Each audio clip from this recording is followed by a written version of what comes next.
Assalamualaikum warahmatullahi wabarakatuh. We are from Group 5. Will be presented about individual differences in L2 acquisition with me, Alivia Nunjayani, and my partner, Rati Aisyah and Afifa Tanzani. Difference in learners. The difference we explore here are age, sex, aptitude, motivation, cognitive style, personality, and learning strategies. Some of the relevant research looks at neurological representation and organization, such as the research reported above in the section of language and the brain. Some is of an experimental nature which manipulate variables and makes direct claim about cause and effect. And some relies on good language learner studies which deal with correlation between specific traits and successful SLA. First is age. It is a common belief that children are more successful L2 learners than adults, but the evidence for this is actually surprisingly equivocal. One reason for the apparent inconsistency in research finding is that some studies define relative success as initial rate of learning, where, contrary to popular belief, older learners have an advantage, while other studies define it as ultimate achievement, where learners who are introduced to the L2 in childhood tend to appear to have an edgy. Also, some studies define success in terms of how close the learner's pronunciation is to a native speaker's, others in terms of how closely a learner approximate native grammatical judgment, and still others in terms of fluency or functional competence. The brain that there is a critical period for first language acquisition. Children have only a limited number of years during which normal acquisition is possible. Beyond that, psychological change causes the brain to lose its plasticity, or capacity to assume the new function that learning language demands. Individuals who, for some reason, are deprived for the linguistic input which is needed to trigger first language acquisition during the critical period will never learn any language normally. Lenneberg, 1967, speculated that the critical periods applies to SLA as well as the first language acquisition, and that this accounts for why almost all L2 speakers have a foreign accent if they do not begin learning the language before the cut-off age. Seliger, 1978, and Long, 1990, argue instead that there are multiple periods which place constraints on different aspects of language. Example, different periods relate to acquisition of phonology versus the acquisition of syntax.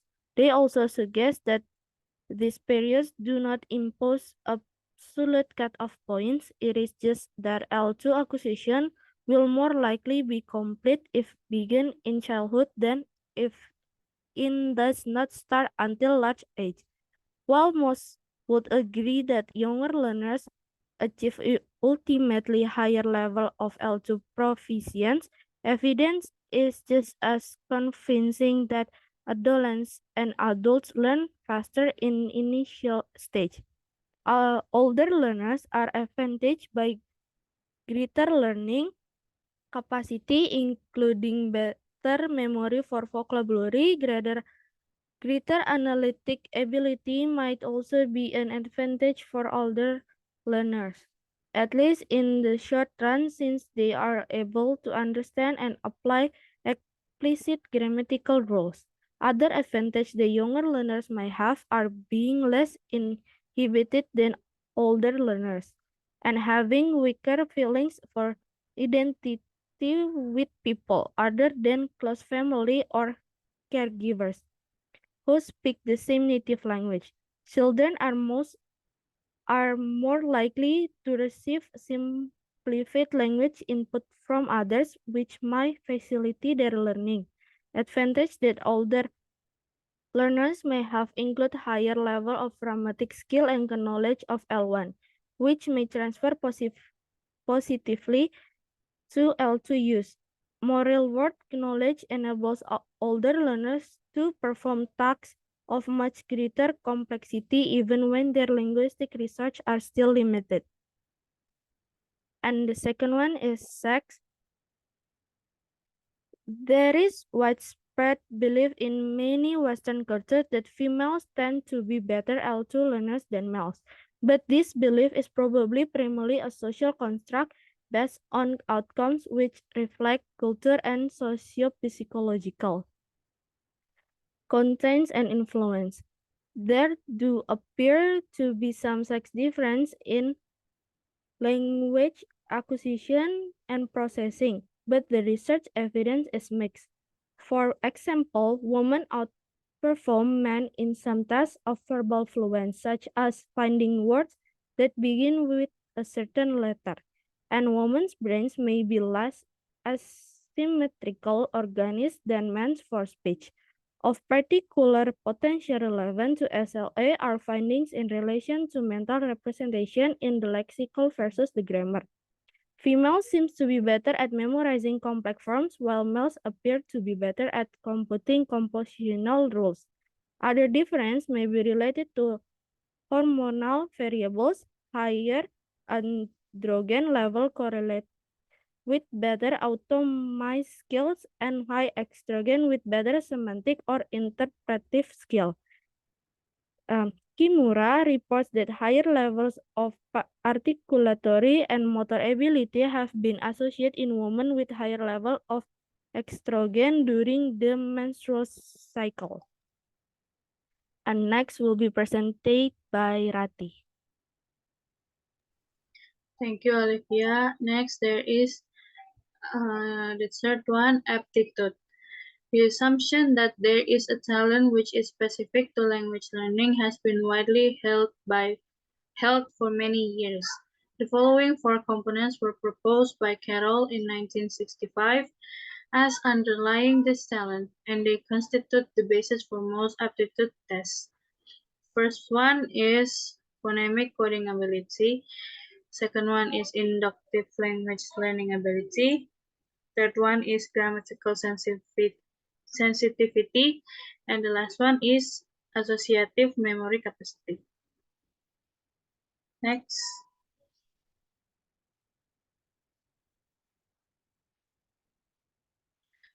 Next, there is the explanation about phonetic coding ability. Phonetic coding ability is this capacity to process auditory input into segments which can be stored and retrieved. It is particularly important at a very early stage of learning, when this ability is connected with the extent to which the input which impinges on the learner can become input that is worth processing, as opposite to input which may simply be an auditory blur or alternatively only partially processed. Next, inductive language learning ability and grammatical sensitivity. These both are concerned with central processing. They account for further processing of the segment auditory input by the brain to infer structure, identify patterns, make generalization, recognize the grammatical function of elements, and formulate rules.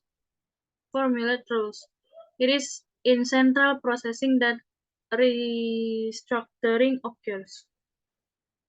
The last one is associative memory capacity. It is important concerned with how linguistic items are stored and with how they are recalled and used in output. Associative memory capacity determines appropriate selection from among the L2 elements that are stored and ultimately determines speaker fluency. The concept of language learning aptitude is essentially a hypothesis that processing various degree of these abilities predicts correlated degrees of success in L2 acquisition. Next. Next one is the fourth, motivation. Motivation is variously defined, but it is usually conceived as a construct which includes at least the following components. The first one is significant goal or need. Second one, desire to attain the goal. Third, perception that learning L2 is relevant to fulfilling the goal or meeting the need. Fourth one, belief in the likely success or failure of learning L2. The last one is value of potential outcomes or rewards. The most widely recognized types of motivation are integrative and instrumental. Integrative motivation is based on interest in learning L2 because of a desire to learn about or associate with the people who use it, or because of an intention to participate or integrate in the L2 using speech community. In any case, emotional or affective factors are dominant. Instrumental motivation involves perception of purely practical value in learning the L2, such as increasing occupational or business opportunities. In changing prestige and power, accessing scientific and technical information, or just passing a course in school. Neither of these orientation has an inherent advantage over the other in terms of L2 achievement. Next, next, 5, cognitive style. Cognitive style refers to individuals' preferred way of processing. For example, perceiving, conceptualizing, organizing, and recalling information. Unlike factors of age, aptitude, and motivation, its role in explaining why some L2 learners are more successful than others has not been well established. But extravagant claims have sometimes been made which need to be viewed with skepticism and caution. Categories of cognitive style are commonly identified as pairs of traits on opposite ends of a continuum. Individual learners are rarely thought to be at one extreme or the other, but are located somewhere along the continuum between the poles. Researchers typically correlate individuals' ratings on different dimensions of cognitive style with various measures of L2 proficiency. Next will be presented by my partner Afifa. Okay, thank you, Rati. Next slide is a personality. Personality factors are sometimes added to cognitive style in characterizing more general learning style. Speculation and research in SLA has included the following factors, also often characterized as endpoint on continue. In here is a table, personality traits. It's about anxious, related to self-confidence, risk avoiding, same risk taking, and etc. Individuals are assessed for some personality trait, usually using questionnaire and scales, and the strength of the relationship between that score and the result of and the second language proficiency measure in is calculated. Evidence in some cases in very limited or contradictory. The next slide, please. Yes, anxiety correlative negatively with measure of L2 proficiency, including grades or that in foreign language classes, meaning that higher anxiety tends to go with lower level in success in the L2 learning. In addition to self-confidence, lower anxiety may be manifested by more risk-taking or more adventurous behaviors. In here, we need to keep some complex issue in mind when we read about the interpret research on anxiety. The first is the direction of cause and effect is uncertain. Lower anxiety level might very well facilitate language learning, like a conversely.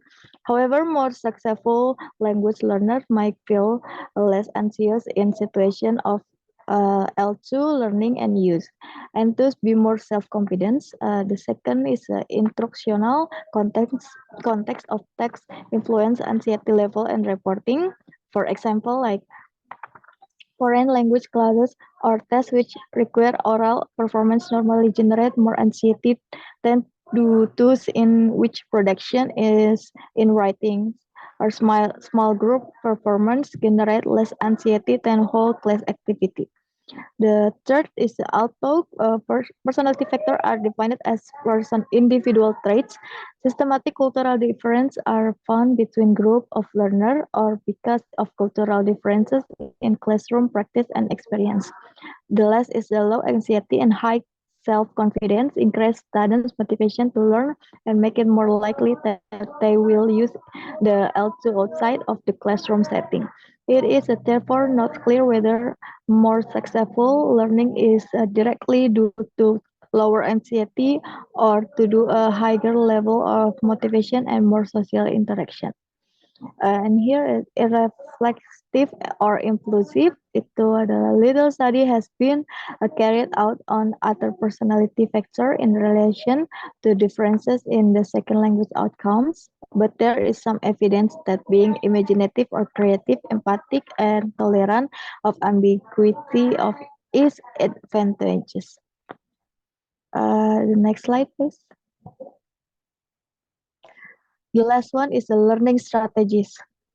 Differential second language outcomes may also be affected by individuals' learning strategies. Uh, Example like the behavior and the techniques they adopt in their effort to learn a second language. Selection for among possible strategies is often a conscious choice on the part of learners, but it is strongly influenced by the nature of their motivation, cognitive style, and personality as well as by specific content of use and opportunities for learning. Uh, the learning the other variables we considered earlier in this section, like age, sex, and aptitude, also play a role in the strategic selection. Many learning strategies are culturally based, like individuals learn how to learn as part of their socialization experience, and strategies they acquire in relation to other domains are commonly transferred to language learning, which may take place under very different circumstances and sometimes within a foreign educational system. But not all strategies are equal. Some are inherently more effective than others, and some more appropriate in a particular context of learning or for be individual with differing aptitude and learning styles. One goal in SLR research has been to identify which strategies and used by relative good language learners, with the hope that such strategies can be taught or otherwise applied to enhance learning. A topology of language learning strategy, which is widely used in SLR, was formulated by O'Malley and Kenmott. Uh,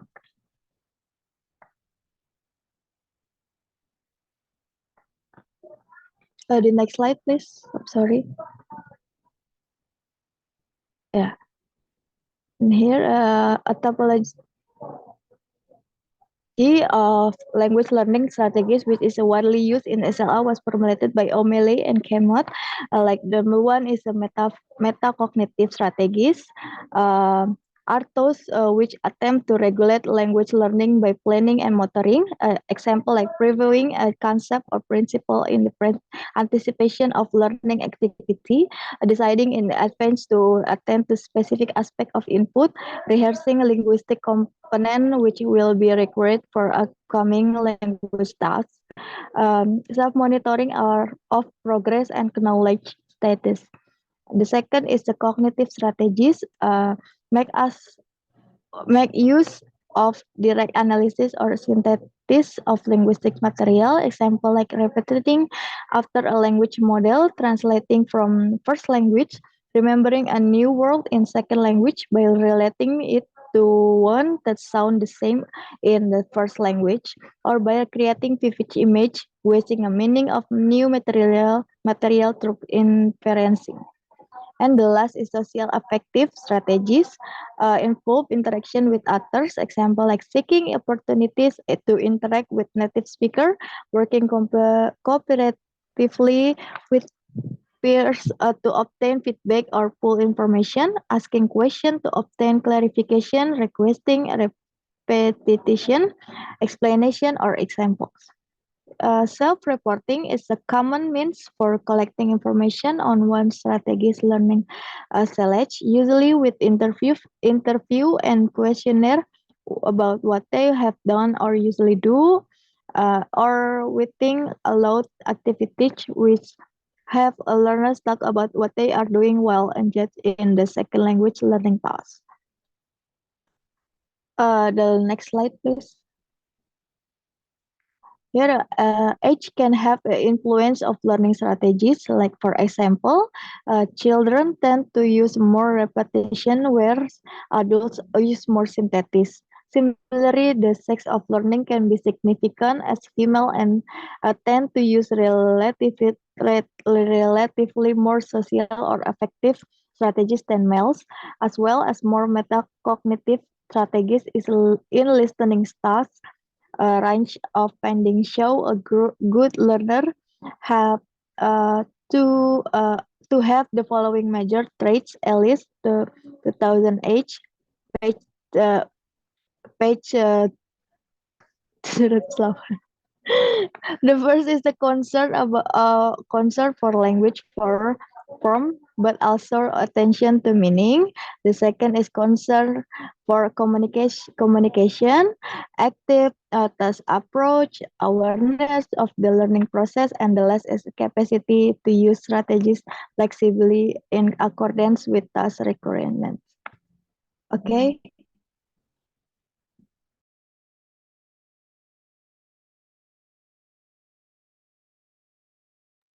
That's all from our group. Thank you for your attention. Wassalamualaikum warahmatullahi wabarakatuh. Waalaikumsalam warahmatullahi wabarakatuh.